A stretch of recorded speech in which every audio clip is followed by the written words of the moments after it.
Muy bien, bienvenidos y bienvenidas. Welcome everyone. Bienvenidos a este noveno diálogo en el ciclo Reimaginar lo Humano. Veo que se está sumando bastante gente todavía, 342 personas y contando. Bienvenidos y bienvenidas a todas. Para mí es una alegría tremenda realmente recibir a Paul Gilbert, un gran psicólogo, maestro de la psicología clínica, un gran filósofo también, diría yo, un gran pensador de la compasión que ha dedicado gran parte de su vida profesional a pensar acerca de cómo traer la compasión no solamente a la salud mental, a la psicoterapia, sino que también más ampliamente a la sociedad. Y voy a empezar a hablar en inglés y quienes necesiten traducción, está la traducción al portugués de Doris y al español de Paulina. Para activar eso, ves al botón de interpretación y eliges el canal que necesitas escuchar. So welcome, Paul. Thank you for being with us today, having this conversation around evolution, culture, and compassion. It's a real honor and privilege to have this time with you.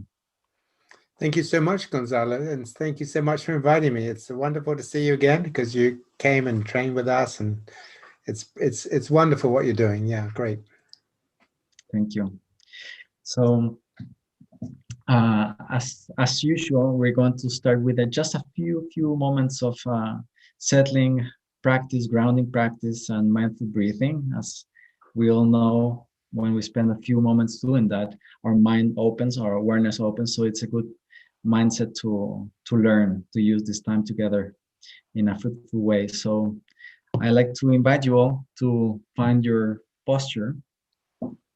As you know already, we usually pay attention to our feet, grounding, feeling the weight of the body in our chair. If it's available to you, also you can straighten your spine a little bit, creating some space between vertebrae. You can relax the shoulders back and down, opening the chest, relaxing the belly. We can also maybe soften the expression of our face, maybe doing a little bit of a gentle smile.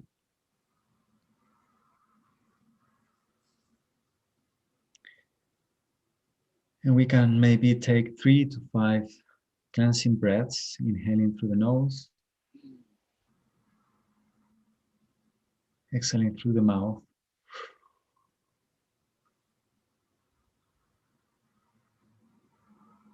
Refreshing your body in each inhalation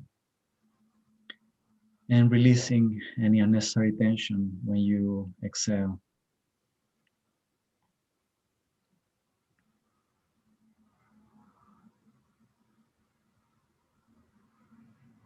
Maybe 1 or 2 more times.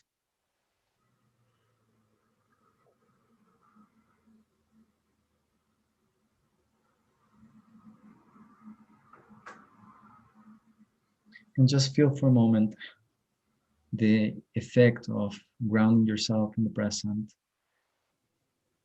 relaxing your belly, your chest, and maybe bring a gentle smile to your face.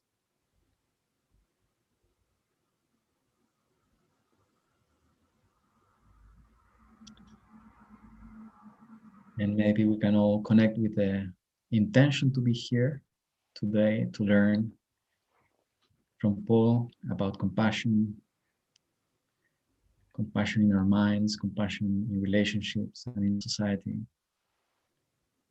And we can take joy, we can savor that we're doing this together and hoping it brings benefit to all of you and everyone in your context.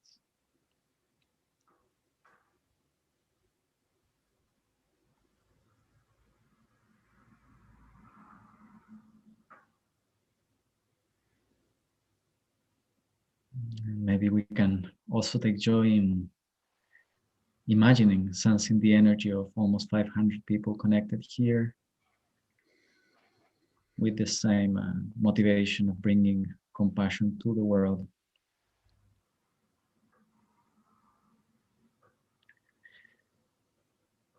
All right, maybe let's take one last deep breath.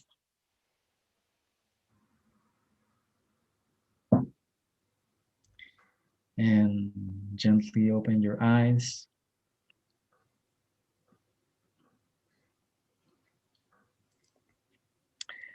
Great, so welcome. We have a few more 100 people joining since we started the meditation. So welcome you all.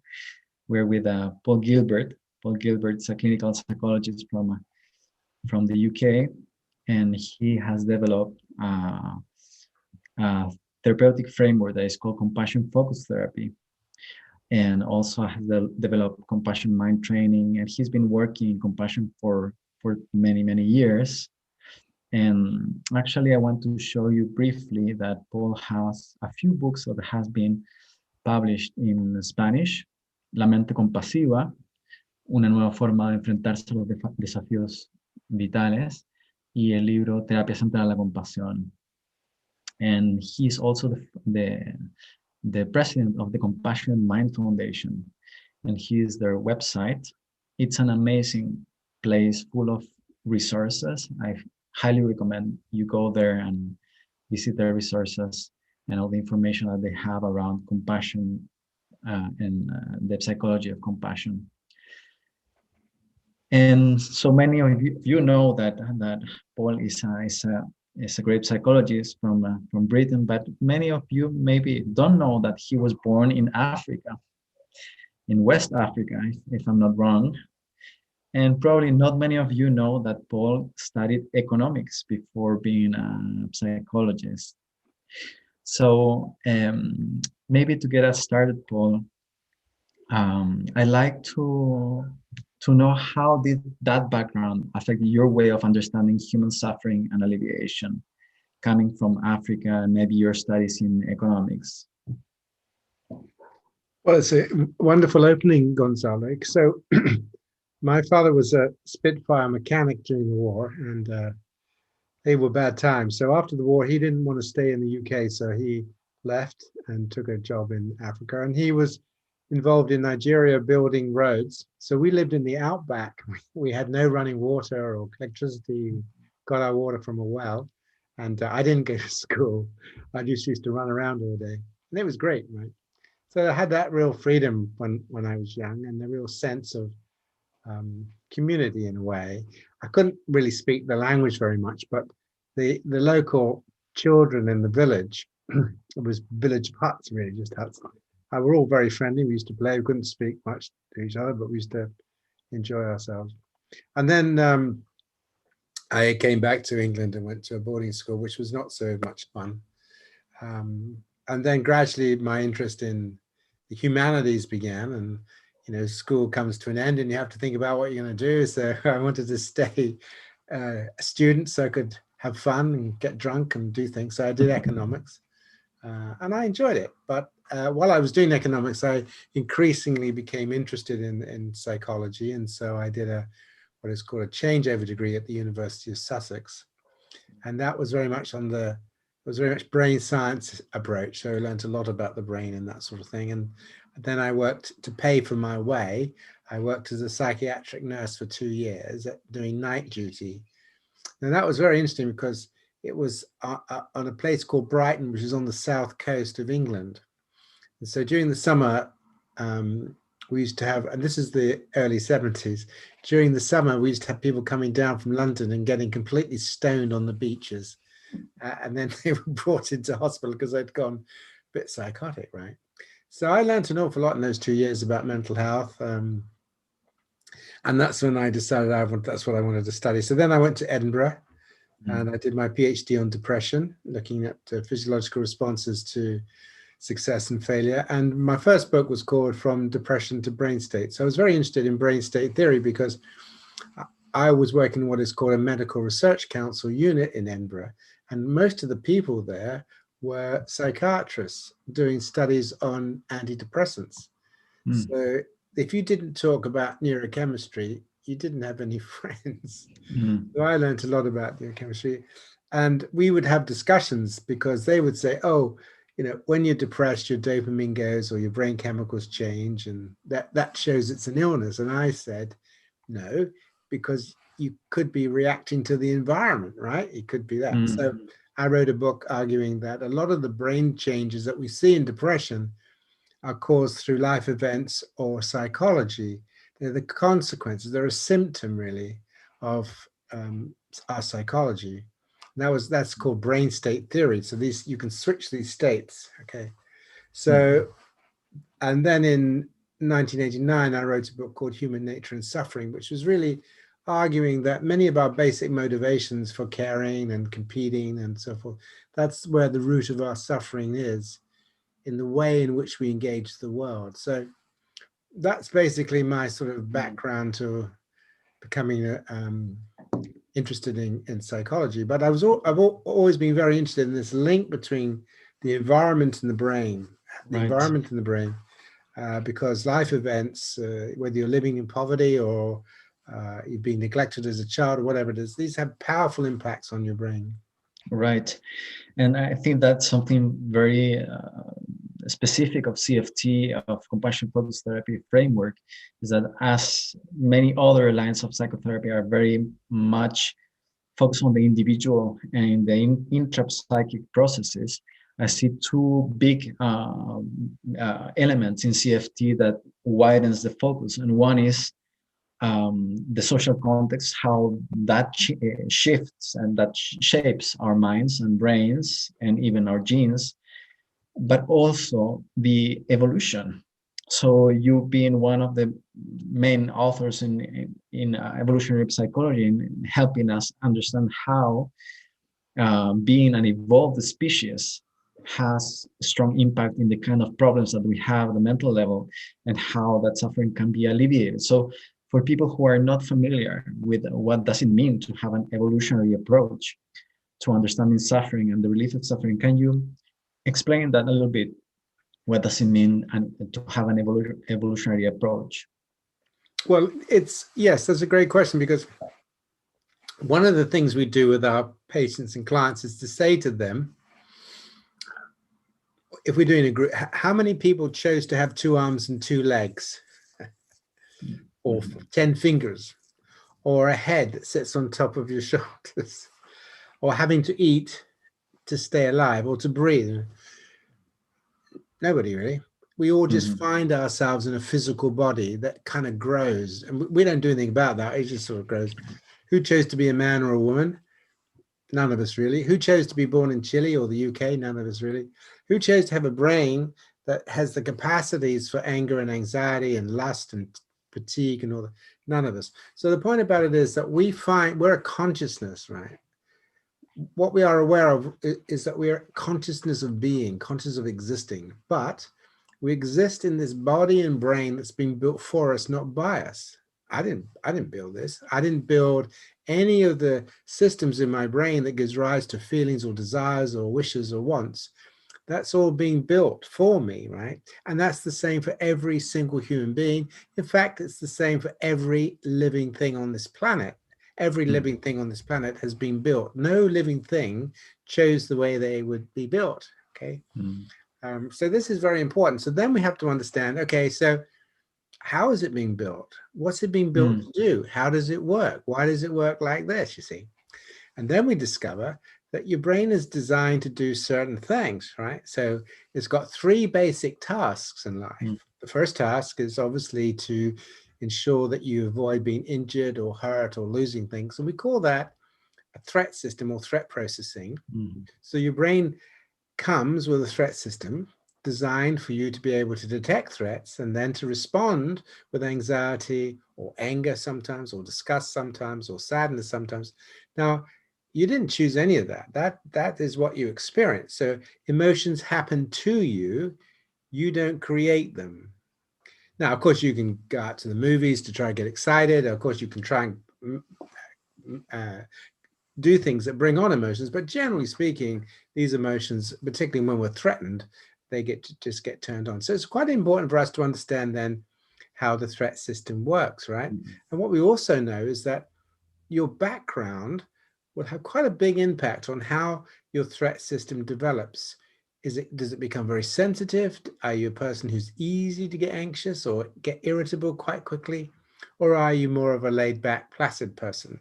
Now, Mhm. to some extent, that's linked to your genes, but it's also linked to your background, because we know that children who grow up in loving, caring backgrounds, Mhm. and this again is an evolutionary thing, right? We need to be cared and loved for as children. These individuals tend to, not completely, have easier temperaments and easier emotions than those individuals who grow up in an environment of hostility or neglect or abuse. So an evolutionary process tells us a couple of things, really. Firstly, a lot of what's going on in our mind is because we have a brain that's built that way. We didn't choose that. So it's not your fault, not my fault. Secondly, the environment that we grow up in really programs those systems in our brain. And again, we didn't choose that. Now, one of the things we say is that if I had been kidnapped as a 3-day-old baby into a violent drug gang, and I'd had violence perpetrated against me, and I'd seen violence and that sort of thing, this version of Paul Gilbert wouldn't exist. Mhm. A very different version would exist. And as Gonzalo was saying, that background would even affect my epigenetic profile. In other words, the way genes are turned on and off in me. So the genes that get turned on and off would be different to this version of Paul Gilbert. Okay. So I wouldn't have chosen to be kidnapped as a 3-day-old baby. So hang on a minute, then I didn't choose my body. I didn't choose my brain. I didn't choose the emotions that go on there. I didn't choose how I was conditioned. Oh my goodness, I chose very little. And most people really are caught in this. They don't really understand what it is that's driving them. They do what nature wants them to do. They respond to threats. They go out. They want to have, form relationships, have sex, have children. They come into existence. They do all that stuff, and then they decay and die. That's the kind of life process. Now, the point about it is if we can understand these mechanisms and how they've been brought, then we can start to learn, maybe I don't always want to feel so anxious, or I don't want to get so irritable, or whatever. So we can begin to train the mind, right? So train the mind. It's like learning how to drive your car. You learn how to steer it. So rather than just existing in a mind which has been created for us, we can actually begin to stand back and develop what we call mindfulness, and Gonzalo knows a lot about that, and start to pay attention to what arises as it arises. But we're not going to blame ourselves for that, because we didn't build it. Okay, we're not the designer, but it is our responsibility to try to make sure that all the stuff that goes on in here is not harmful, because it can be. So this idea about it's not your fault, but it is your responsibility is very important. One example would be, supposing you're driving down the motorway and then suddenly out of nowhere you get hit by a snowstorm. That isn't your fault. Of course it isn't. But if you don't drive carefully, slow down and drive carefully and pay attention to where you're going, you will crash and possibly die, or at least smash up your car. So things can happen that are certainly not your fault, but then you have to be incredibly careful.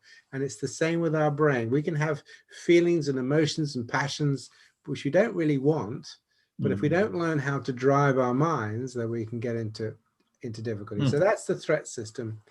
And then you have a drive system, which is the things you want to do, the desires of that we all have desires, don't we? To eat nice food, to be comfortable and warm, to have friends. So that's another part that we're all there. If we had been tigers or polar bears, we wouldn't be interested in socializing at all. We would find no trouble in social distancing. But we're not. We're a highly social species. So again, the drives and the desires and the feelings are often very social. And then the third system is, okay, so when you're not achieving things and trying to make things happen, can you rest and digest? Can your body calm down? Can it settle down?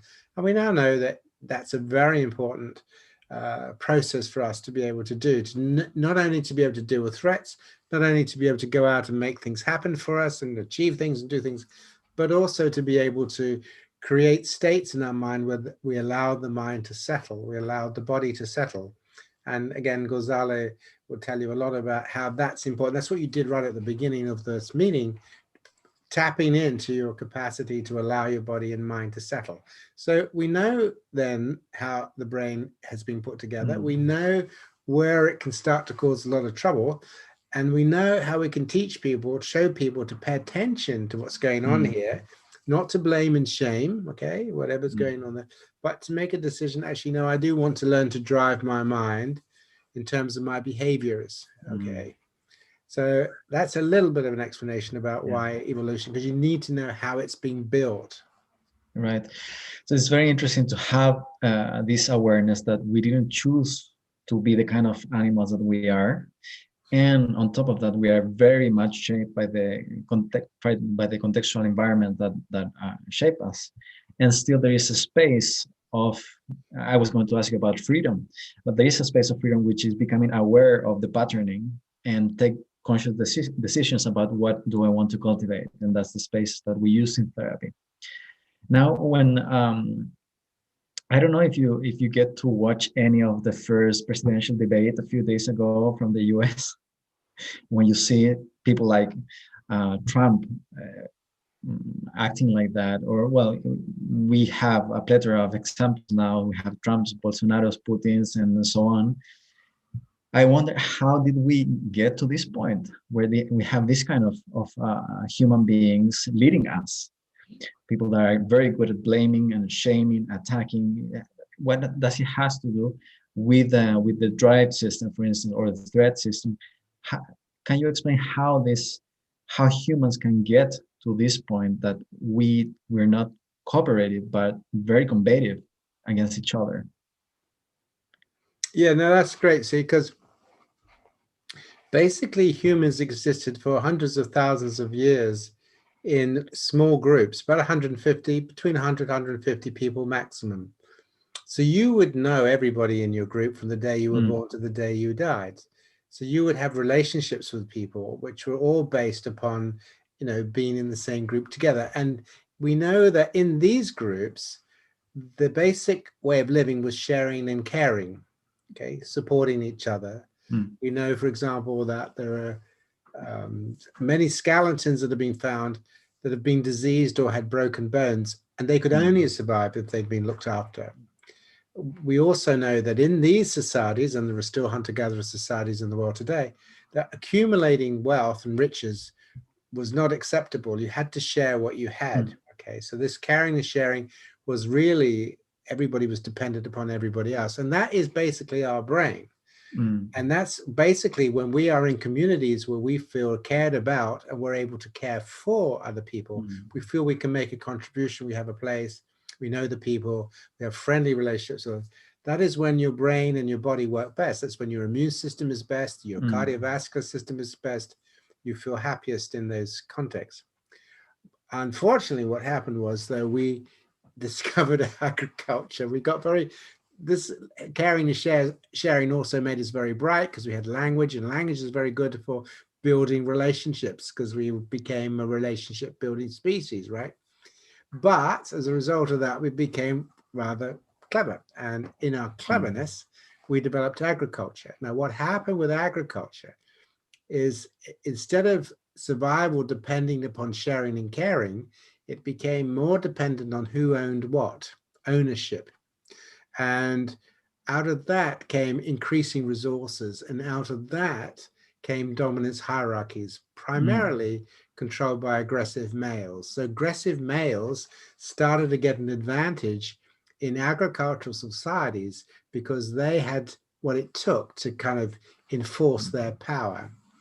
And so if you look at all of the major civilizations of the world, they've all really, the Vikings, the Romans, all these civilizations, Genghis Khan in the China, all over the world, basically at the head of the groups are dominant aggressive males. So what they did was they created these hierarchies. So in all of these societies, really for the last few thousand years, we've had societies where there are some individuals who have an awful lot of power and an awful lot of wealth, and then other people who basically are very subordinate, and they just sort of have to make the best they can of it.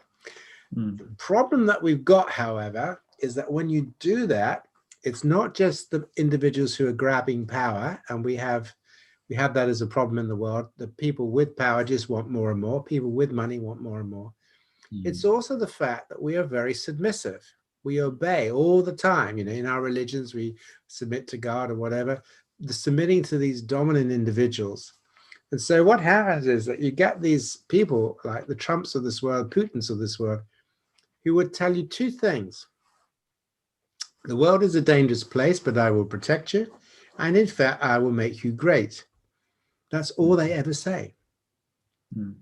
But that is a very powerful message to a lot of individuals who are in the lower issues of society, who actually feel they do need to be protected. They do see the world as a dangerous place. They are worried about losing their jobs.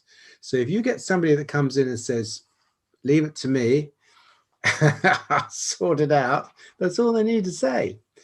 So we know that throughout the world, these messages about, the world is a dangerous place, but don't worry, I'm a tough guy, I'll look after you. These people get voted for. And that's part of the problem. The Trumps of this world are not a problem because there's loads of them, thousands of them, millions of them. Okay, they're just a personality. That's what they are. The problem is how they get power and how we keep them in power. That's the problem. Because in many ways, if you think about it rationally, these individuals should never get anywhere near the reins of power because of how they are. And I agree entirely with you that when you look at how they were, you just pull your hair out. I mean, it's just, the world is run by that. Not only politicians, but a lot of top business people are the same, right? Because they have this dynamic, they have this power-grabbing psychology, which works in capitalist society. They can, because they're ruthless, right? But the point is we support them, people support them, and in a democracy you have to accept that, even if we don't like it. So you've got a lot of people who are voting for these characters, and that's why they stay in power. The moment we stop voting for them, then that's the end of the game. Right. And it seems that there's millions of people willing to vote for these people, and perhaps it's because it represents an archetype, It's an archetype, yeah. And actually, I find that very interesting because in different countries, usually when people talk about different economic models or different politics, usually it's polarized between left and right mostly, or red or blue, or whatever you have in each country. And it seems to be kind of a personal decision or a personal take on the problem. And we may not be seeing that we are enacting archetypal modes of being that we share with other primates even. And they have, well, you explore in a very interesting paper about these two main kind of resource regulation systems. If you can talk a little bit about that, you mentioned the caring and sharing mentality, and the other one would be which? It's called control and hold. So the thing is, in environments where there aren't many resources and your survival depends upon the goodwill of those around you, caring and sharing is the big thing, right? And there's a lot of joy in caring and sharing and feeling part of a community. But when there's a lot of resources, then there is more advantage from an evolutionary point of view to be able to get control over those resources, because then you've got more resources to care for your children, you've got more resources to form alliances and so on. And this is called controlling and holding. So you can get control of resources and then you hold them. Now, if you look at what's happened with the wealth of this world, that is exactly what happens. People want to get control over resources and then hold them, not share them, but hold on to them. So that's called control and hold. And now we have billionaires in the world, right? Who just hold on to massive amounts of wealth.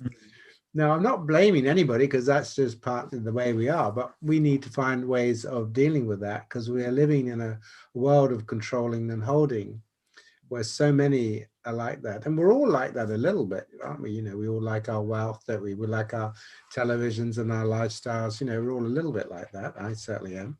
So it's not to blame anybody, but it is to understand that these psychologies pull us away from caring and sharing, pulling us away from social justice, and make it quite difficult for us to create the conditions where caring and sharing and social justice flourish.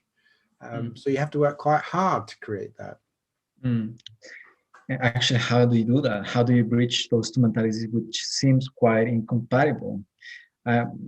Just to take an example, there in the UK, but also here in Chile, for instance, there is a big debate about if some services like healthcare or education should be public or private. And people seem to be really committed to their views already. So how do you make this polar views to have a meaningful conversation? And do you have any idea about that?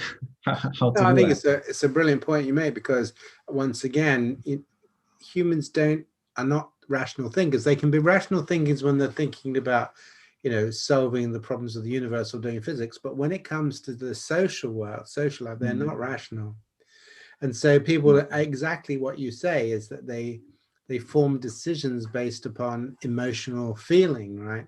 Now, people who are on the control and hold, these individuals see the world as a very frightening place, and that you have to be able to protect yourself. It's all about the individual. It's what you do. So this individualism within capitalist society promotes this idea that you have to look after yourself, and therefore you need to have private care, right? Because you make the money, you've got the resources, so you should be able to spend those resources in any way you want to. And of course, it misses the fact that not everybody can get access to resources.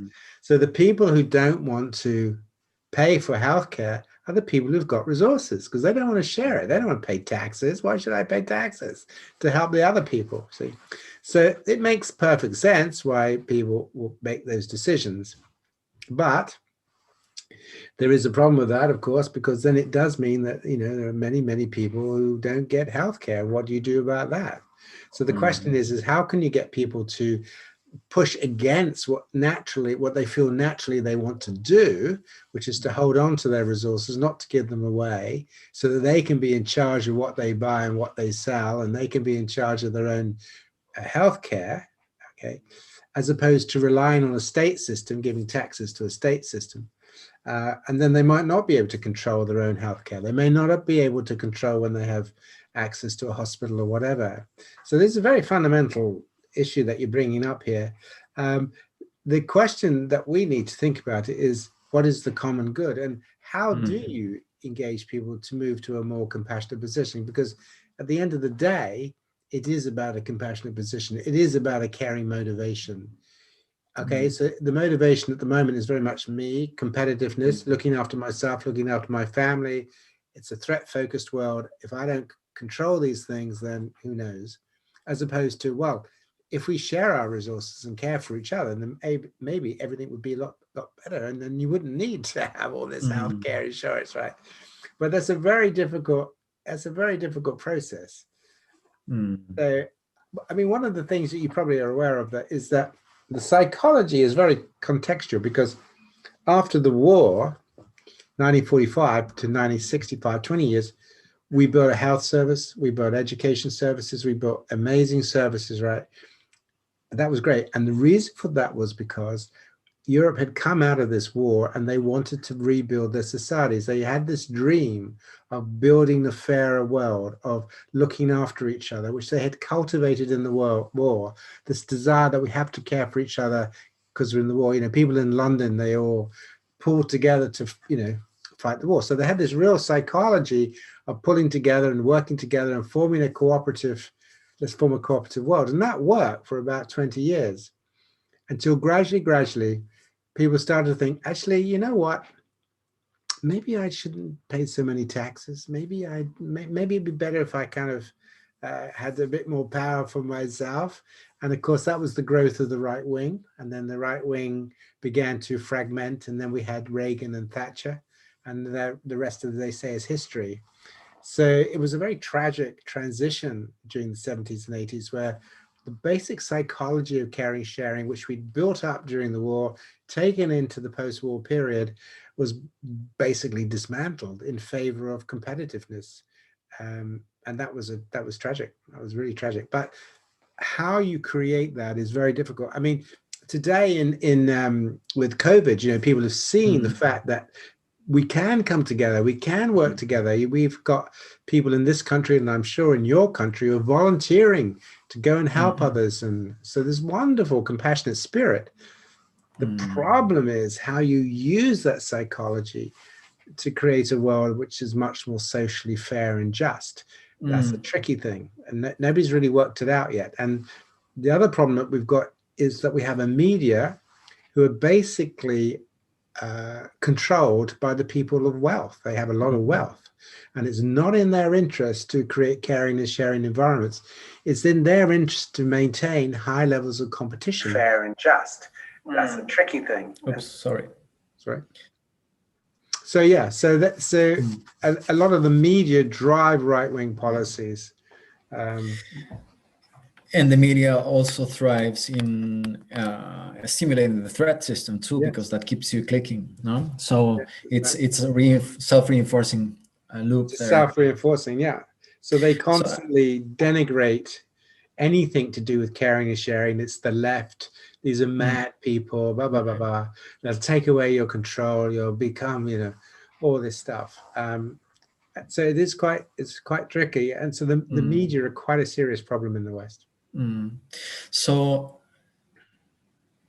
coming back to psychology, do you think there's different ways of structuring societies or ways of dealing with the resources do have an impact in individuals' mental health? Yes. So first thing I think is something that you and I both witnessed is we're beginning to see change in the schools.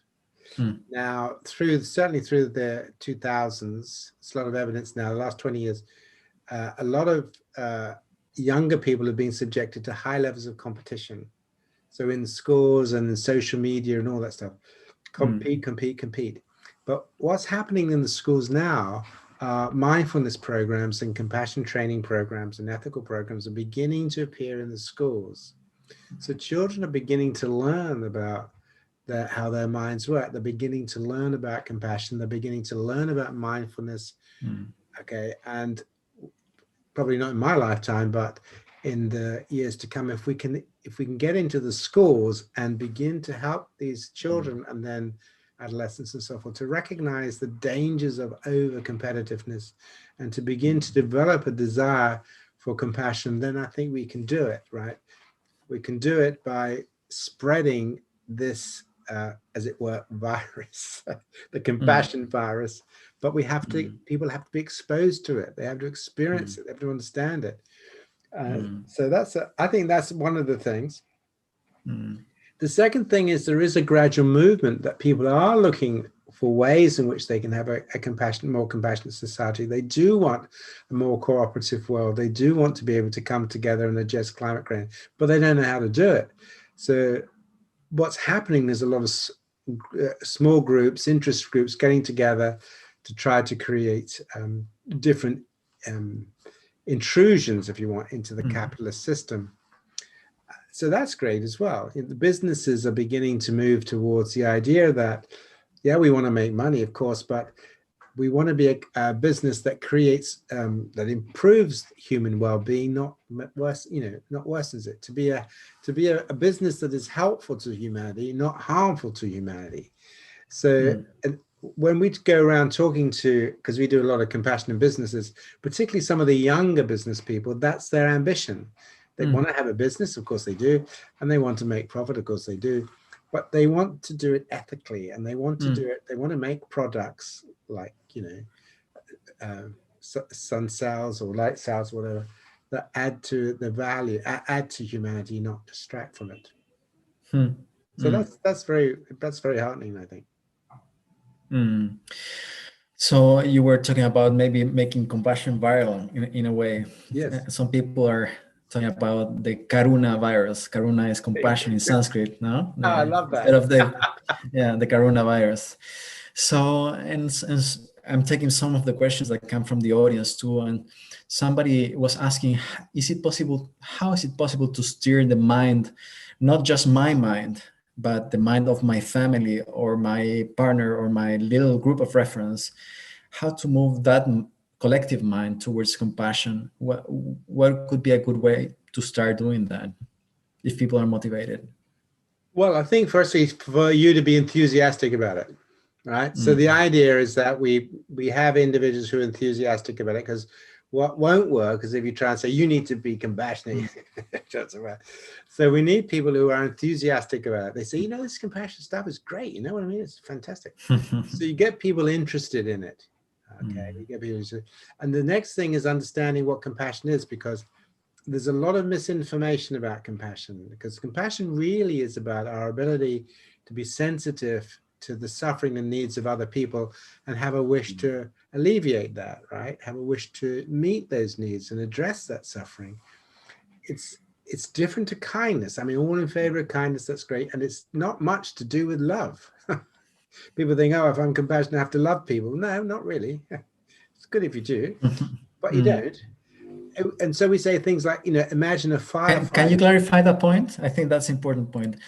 That because many people see very close love to compassion, even sometimes in the tradition, in the Buddhist tradition, said that love and compassion are two sides of the same coin. Like, it's compassion is what love does in the face of suffering. So, can you precise a bit more that distinction that you're making? Yes. So in the Buddhist traditions, right, what they call metta is benevolence, which is open friendliness or open-heartedness. I wish you well. I wish you are free from suffering. And that's absolutely right. That is compassion. In the West, or in English language, love means I like you. I love you. I want to be with you because I love you. If you use that word in a Western mind and talk about love, it also means liking. You like what you love, right? To say to somebody, actually, you can love something you hate would be bizarre, right? But actually, the highest form of compassion is the compassion for the people we do not love. These are compassion for our enemy, right? To try to understand them. Now, this means it takes a lot of courage and wisdom. In other words, we choose not to harm people. That's the thing. We're not going to allow them to do harm. That's when it's not being submissive, okay, for the people we dislike. We're not going to be submissive, but we don't allow them to do harm. So the point is that there are many people in your life that you really won't like very much, but you don't wish them harm. And if they are suffering, you will try to help them. But you may never want to meet them again once you've helped them. Think of a firefighter going into a burning house, right, to save a family. That's an incredibly compassionate act because they're risking their life, aren't they? But they don't know who they are. They may never see them again. They may not like them if they ever met them out of the situation. So compassion is this real desire it's focused on the issue of suffering and need, right? That's where it's focused, right? That we don't want to see you suffer. Okay, there's so much suffering in the world. I'm going to address suffering. Whether I like you, whether I love you, irrelevant. Now, it turns out that, of course, it's easier to be compassionate to people we love, and it's rather nice to have compassion for people we love, but that is not the root of compassion. And there's been a mistranslation on this notion. So in the Buddhist text, it's really benevolence, it's openness, it's a wish for you to be free of suffering. May all beings, all sentient beings in all universes be free of suffering. That is basically what it is, and that you will work for that. But whether you like them and whether you love them, in the Western sense of the word, that's irrelevant.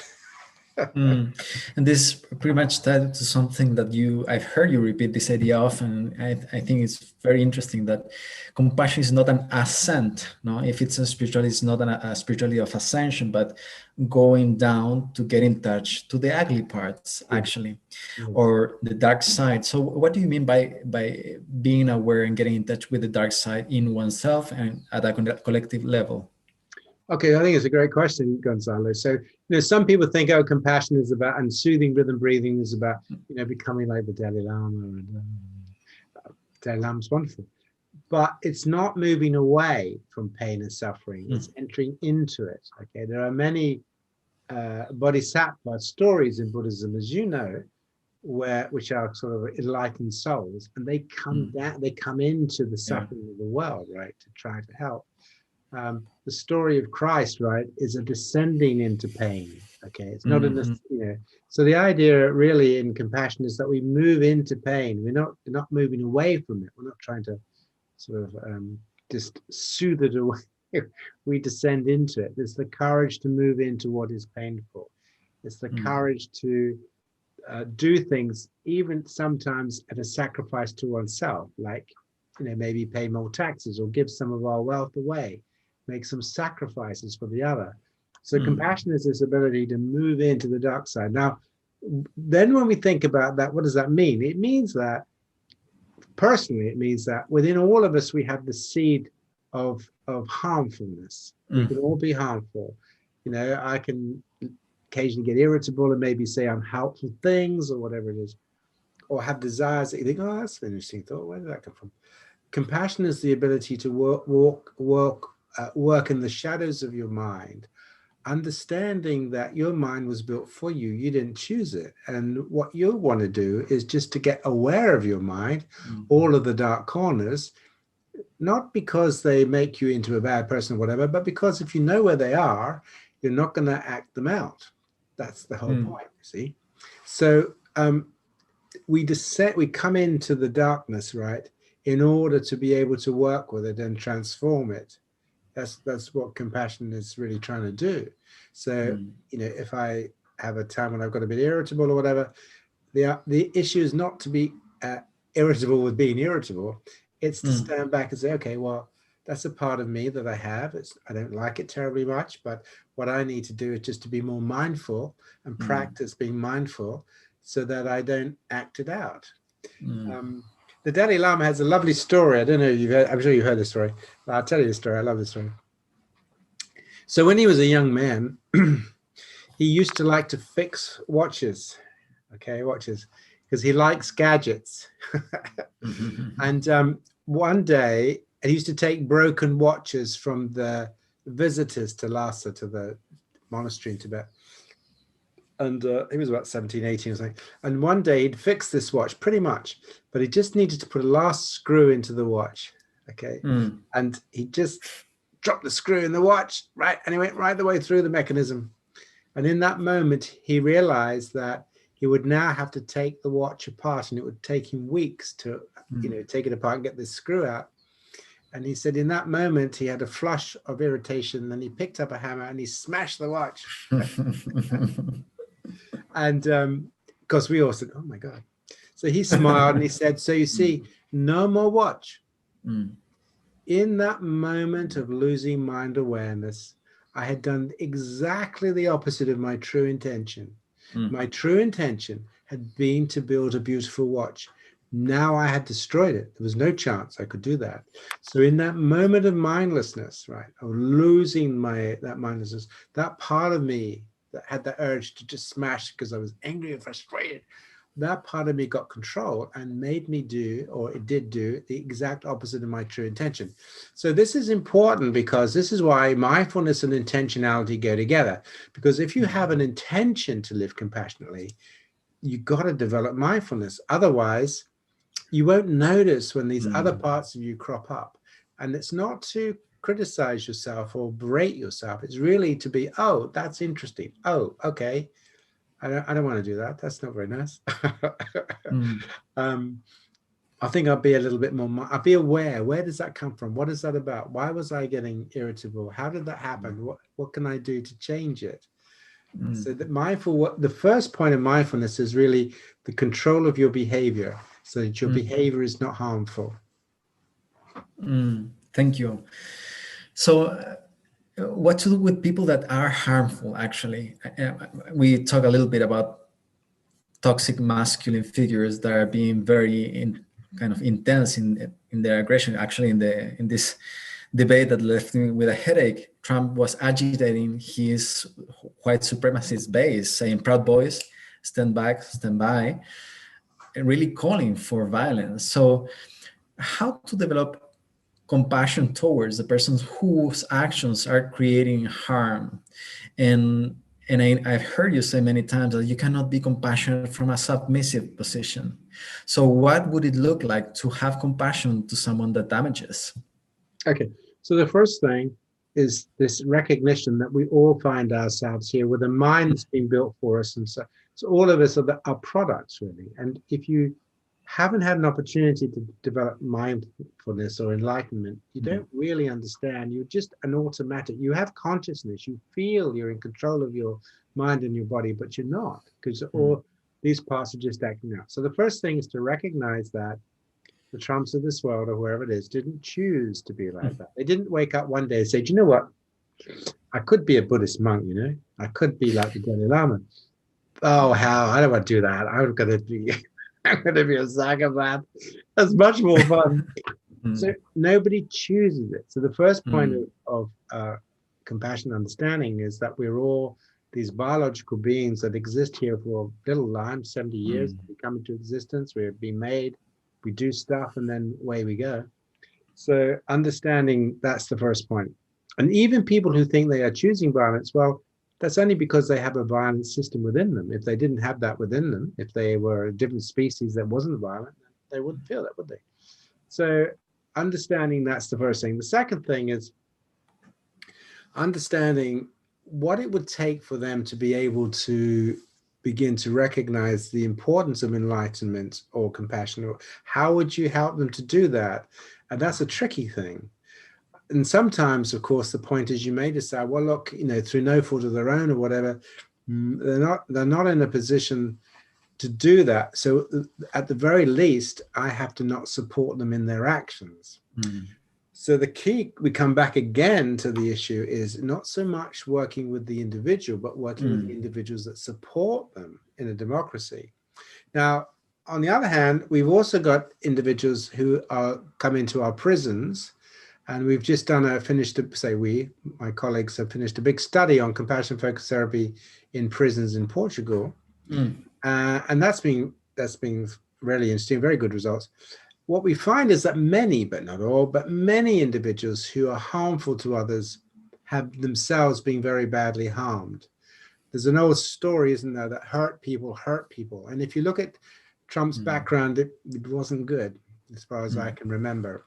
Okay, so when you begin to address the harms and the fears and the rages that exist within these individuals, they're much more likely to settle down.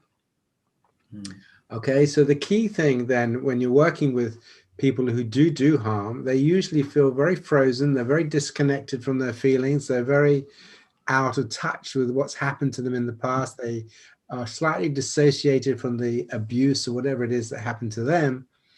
And so part of what you have to do when you're working with them is to build compassionate courage so they can begin to process their own pain. mm, And well, you know this, Gonzalo, because you're a clinical psychologist. They don't want to do that because they're in such a dissociated state. They don't want to get into all this emotional pain. It's just too much for them.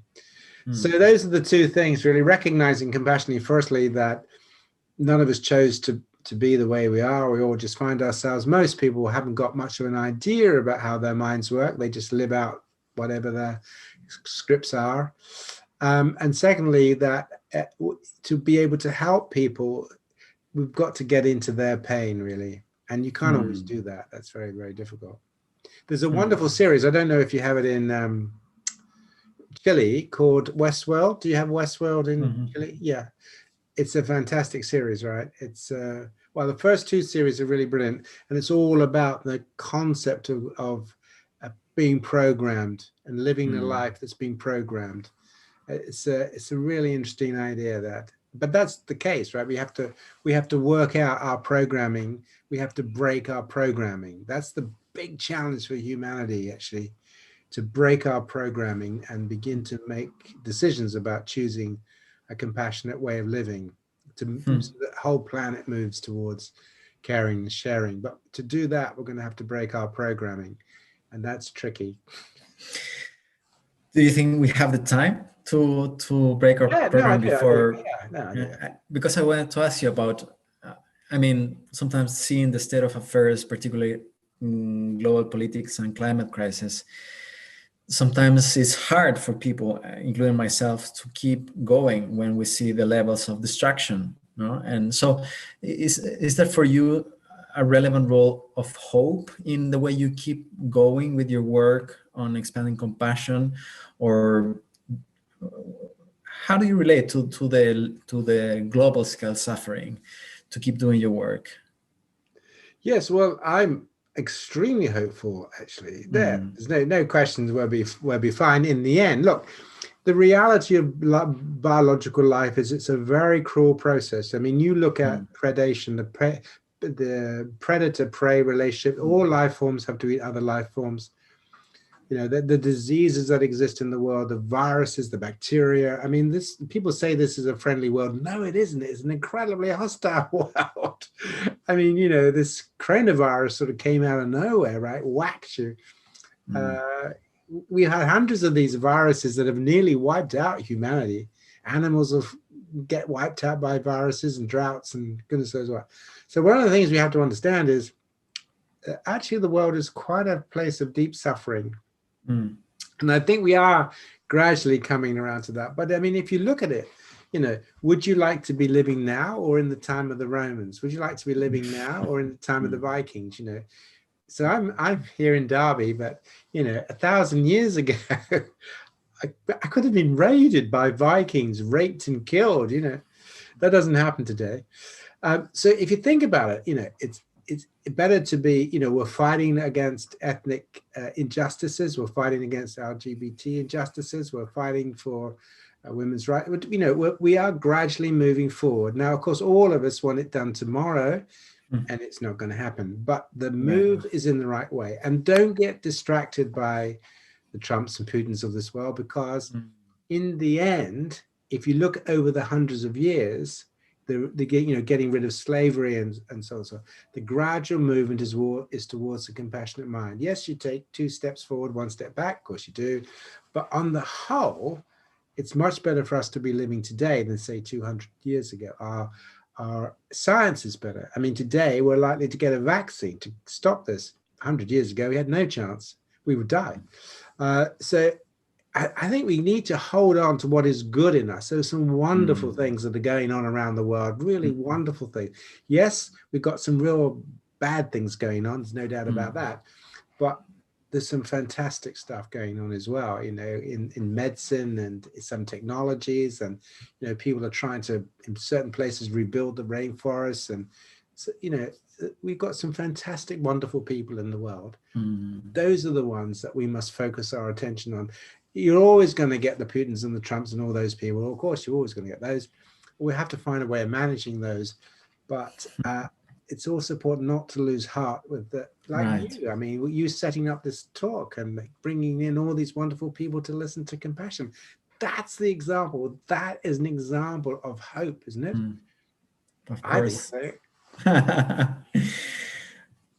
So we're almost in time, but I'd like to ask you a last question, a bit more personal, maybe. You were a teenager in the 60s. You grew up with the Beatles and Bob Dylan, and probably started practicing meditation in late teens, early 20s. And you've lived quite a while now. I think you're 69. Is that your age now? So what does spirituality mean to you today in this stage of your life? How do you understand spirituality in your own experience? And what's the role of that in your work as a psychologist and as a human being doing the work that you're doing? Yes, well, I've always found the point is the universe is a very mysterious place, isn't it, really? We don't actually understand much about it. We don't understand this thing called consciousness. We know that these biological forms kind of create patterns within consciousness, but we don't really know what it is. So, and I'm quite interested in the psychedelics and what people experience with that. I'm quite interested in the mindfulness and how people experience that.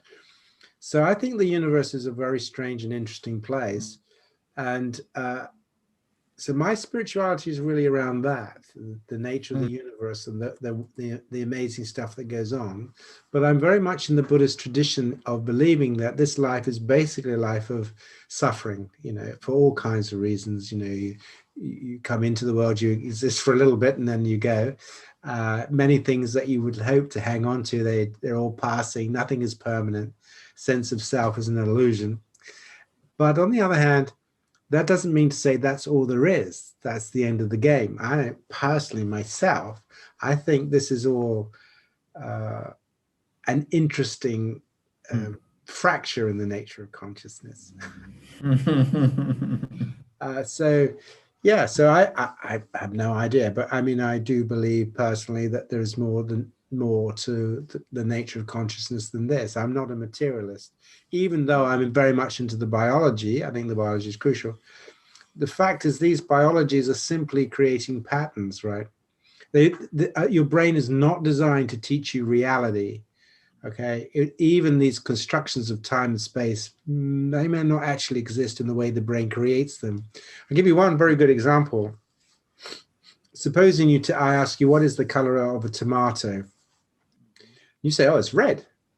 Then I say to you, but I don't have any red receptors. I'm colorblind. I can't see red. It's green. It's not green. It's red. No, it's not, because I don't have the receptors for red. So what is the real color then? Is it to do with the receptors you've got in your eye, or is it actually red? We have no idea. It's actually simply emitting light rays. That's all it's doing. It's reflecting light in a frequency of light.